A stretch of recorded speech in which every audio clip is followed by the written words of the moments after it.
You might be asking yourself, why is there a blockbuster photo on the screen right now? Well, that's because on today's NBA Now by Chat Sports, we're diving into 5 blockbuster trades that could happen at the NBA trade deadline this season. I'm Nic Rohloff of NBA Now, and before we dive into some of these crazy trades, I want y'all to share the video. I want to push this video out to as many NBA fans as possible, and the best way to do that is sharing this video. So click the share button, select the Twitter icon, click post to Twitter, and what you can do is tag me, Rolly, at Nic_Rohloff on Twitter, and you will get a shout out on the next show here at NBA Now. So help us out, help you out, share the video today. All right, let's dive into it. In blockbuster trade number 1, the Los Angeles Lakers go all in and trade for Zach LaVine in February. They give up D'Angelo Russell, Rui Hachimara, and Taurean Prince alongside a 2026 unprotected first-round pick and a 2028 lottery-protected first-round pick. And by the way, just a quick disclaimer, I came up with all these trades, and all the money works, by the way, as well. So if you hate the trade, you can come at Rolly in the comment section. But the question is, do the Lakers swing big this season? They're coming off the in-season tournament championship, hanging a banner, and they could use a consistent third scorer. Obviously, you got LeBron and Anthony Davis. Austin Reeves has been good at times, and D'Angelo Russell has also had a good season. But do they look for a more volume scorer at that third role to potentially take pressure off Austin Reeves, who can be now the fourth scorer, and Anthony Davis, who tends to be inconsistent? But first, I want to look at D'Angelo Russell here because he's actually had a pretty decent campaign so far this year. And I want this to be on the record, by the way, is that at the time of this filming, these are what the stats are. So if you watch this video and these stats aren't updated, please don't come shoot me in the comment section. But anyway, D'Lo has been able to do some good things this year. The efficiency from beyond the arc is intriguing. The question with the left-hander is always going to be his mentality and his defense. Is he going to give you the effort that you require to be able to win basketball games? That's the thing that has always held D'Angelo Russell back from being an elite player inside the NBA. And from the Bulls' perspective, do they take the 3 players, 2 decent wings and D'Lo alongside a couple first-round picks? I talked to our Bulls guy here at Chat Sports, and he said because of the first-round picks, he is actually in on this trade. So let me know down in the comment section, will the Lakers, arguably the team that has been rumored surrounding Zach LaVine the most, will they trade or should they trade for Zach LaVine? Type Y for yes, type N for no. Let me know in the comment section.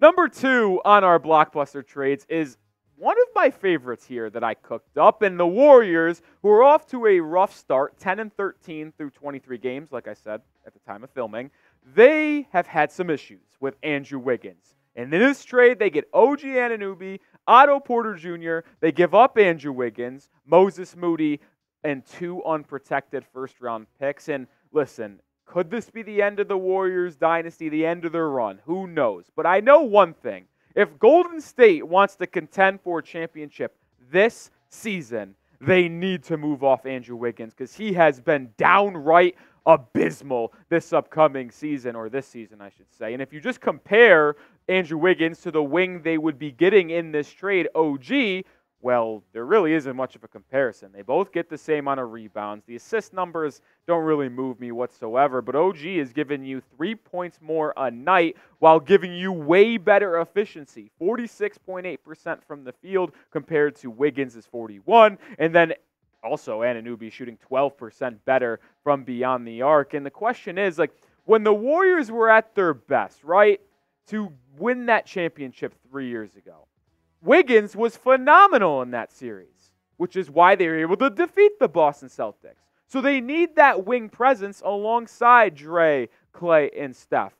Anunoby can bring that. He's going to be a better defender than Andrew Wiggins. He's a better shooter than Wiggins, and I think he fits them perfectly. Isn't going to ball hog. The only other question to ask ourselves is Moses Moody and 2 unprotected first-round picks alongside Andrew Wiggins enough for the Raptors to move off Anunoby? I think it is, and the reason why, he has a player option coming up this offseason, and he's only getting paid $19.9 million under this current contract.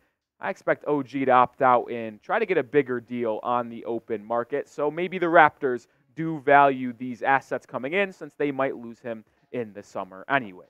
3 more trades to get to, but I got to give a shout out to my favorite sponsor that we have here at NBA Now, which is Factor Meals. And you can get the #1 ready-to-eat meal delivery service at 50% off with NBA Chat 50. Cross meal prepping off your list this holiday season with Factor. Skip the meal planning, grocery shopping, chopping, prepping, and cleaning up.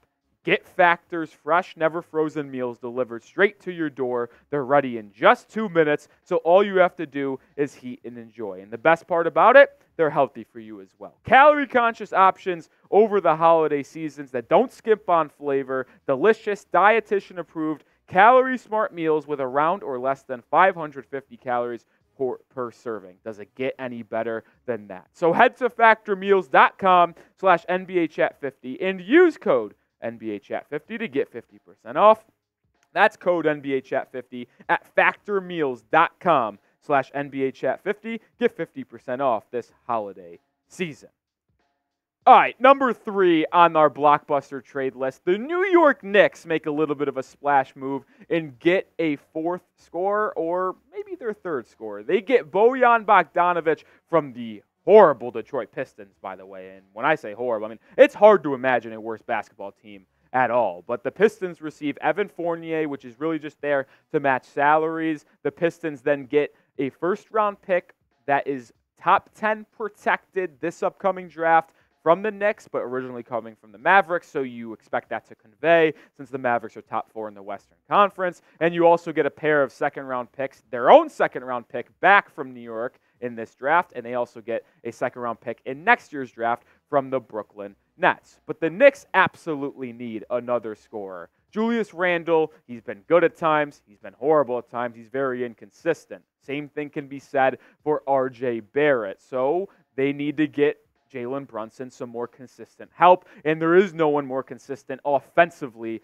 than Bogdanovic. Over the last 3 and 4 seasons with Utah and Detroit, he has been phenomenal. And I didn't include this season because he just returned from an injury and he's only played in 4 games. But as you see over the past 4 seasons, he is a model of consistency from beyond the arc and really just scoring the ball in general. He's always shooting 44, 45% from the field. He's always eclipsing that 38, 39% three-point mark and scoring 17 a night at bare minimum over the past 4 seasons. Bojan Bogdanovic, one of the most consistent scorers in the NBA. You can slide him in at that power forward position or maybe move RJ to the 2. I don't know what the Knicks want to do with their starting lineup. Quentin Grimes has been replaced by DiVincenzo in the starting 5. Maybe they move RJ to the 2, Bojan to the 3, let Julius Randle cook at the 4 when Mitchell Robinson comes back in about 10 weeks or so at that center position. Maybe Bojan Bogdanovic could be a guy that heads to New York at the trade deadline. I want to make sure you guys are subscribed, though, because the more subscribers here on Chat Sports from NBA Now videos equals more NBA content. I mentioned the trade deadline. We'll have you covered better than anyone else on the YouTube space. So join the channel today and make sure you don't miss a beat of the latest NBA trade rumors.